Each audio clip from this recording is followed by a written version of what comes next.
নমস্কাৰ মোৰ নাম শ্ৰীমতী বৰাণীয় মই কটুৰী হাইস্কুলৰ পৰা 90.33% পাই কিনে প্ৰথম ডিভিজনত পাছ কৰিছোঁ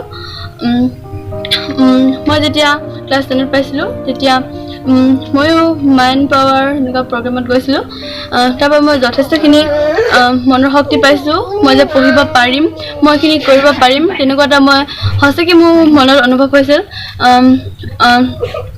তাৰ পৰা মই পঢ়িবলৈ বহুত উৎসাহ প্ৰেৰণা পালোঁ মই যে 90% পাম তাৰ পৰা সেইটো যে সঁচাকৈ পাম মই সঁচাকৈ সেইটো কৰি দেখুৱাম তাৰ পৰা সেইটো প্ৰথম শক্তি মই মোৰ মাইণ্ড পাৱাৰ পৰা পাইছিলোঁ বুলি ক'লেও মিছা কথা কোৱা নহ'ব এবাৰ মাইণ্ড পাৱাৰ মিটিঙত মই কোনোবা পাবা নেকি 90% বুলি কওঁতে মই সঁচাকৈ উঠিছিলোঁ মই ক'ৰ পৰা সাহস পালোঁ মই নিজে নাজানো বহুত সাহস পাই গৈছিলোঁ মানে ক'ৰ পৰা ইমান শক্তি আহিছিল